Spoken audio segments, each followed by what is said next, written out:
എല്ലാവർക്കും നമസ്കാരം.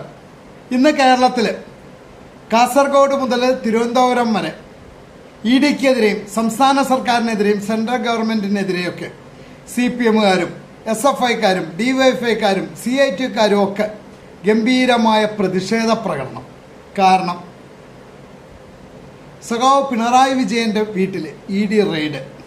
സഖാവ് പിണറായി വിജയനെ EDക്ക് വിട്ടുകൊടുക്കില്ല.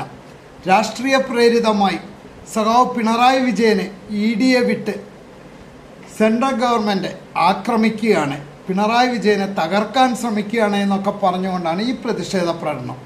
ഇതൊക്കെ നടത്തിയ സഖാക്കളോട് ആദ്യം ചോദിക്കാനുള്ളത്, സഖാവ് പിണറായി വിജയൻ്റെ ഈ പേരിലുള്ള എന്ത് കേസിലാണ് ഇന്ന് ED റെയ്ഡ് നടത്തിയിരിക്കുന്നത്? ഇന്നത്തെ ED റെയ്ഡിൽ സഖാവ് പിണറായി വിജയൻ്റെ പേരിൽ എന്ത് കേസിൻ്റെ മുകളിലാണ്?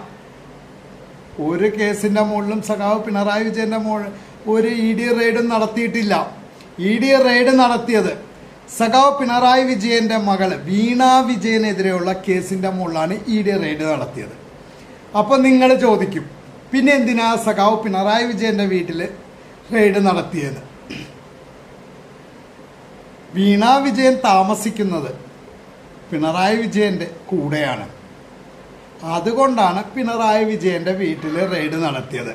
പിണറായി വിജയൻ്റെ തിരുവനന്തപുരത്തുള്ള വാടക വീട്ടിലും കണ്ണൂരുള്ള വീട്ടിലും അതുപോലെ തന്നെ വീണ വിജയൻ്റെ ഭർത്താവായ മുഹമ്മദ് റിയാസിൻ്റെ വീട്ടിലൊക്കെ റെയ്ഡ് നടത്തിയത് അതുകൊണ്ടാണ്.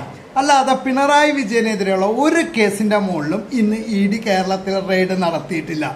അതാദ്യം നിങ്ങൾ മനസ്സിലാക്കുക.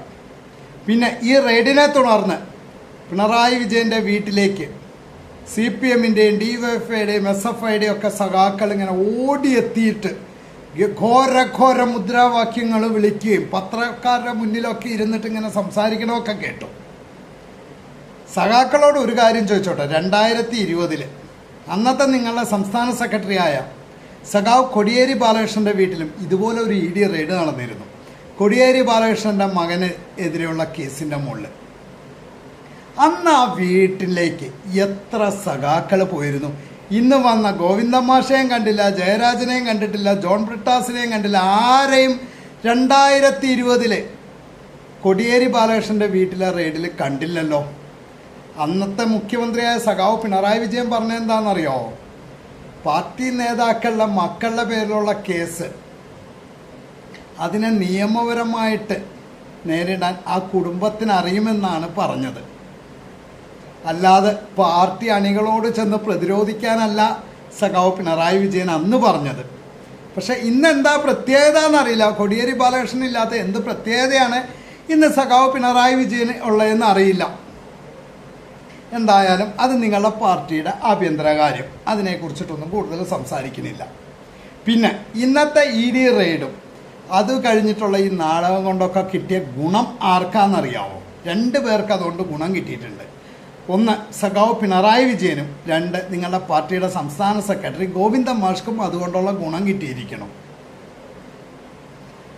എന്താണെന്ന് അറിഞ്ഞു ചോദിച്ചാൽ, ഈ കഴിഞ്ഞ നിയമസഭാ തെരഞ്ഞെടുപ്പിൽ പാർട്ടിക്ക് ചരിത്രത്തിലില്ലാത്ത ദയനീയ തോൽവിയാണ് കേരളത്തിൽ സംഭവിച്ചത്.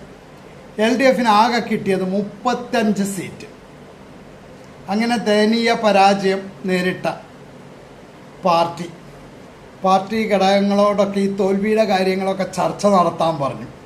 കേരളത്തിലുള്ള CPM-ൻ്റെ എല്ലാ ഏരിയ കമ്മിറ്റിയും ജില്ലാ കമ്മിറ്റി താഴെയുള്ള ഘടകങ്ങൾ എല്ലാം ഈ തോൽവിയുടെ കാരണത്തിലേക്ക് വിരൽ ചൂണ്ടിയിരുന്ന 2 പേരുടെ നേരെയായിരുന്നു.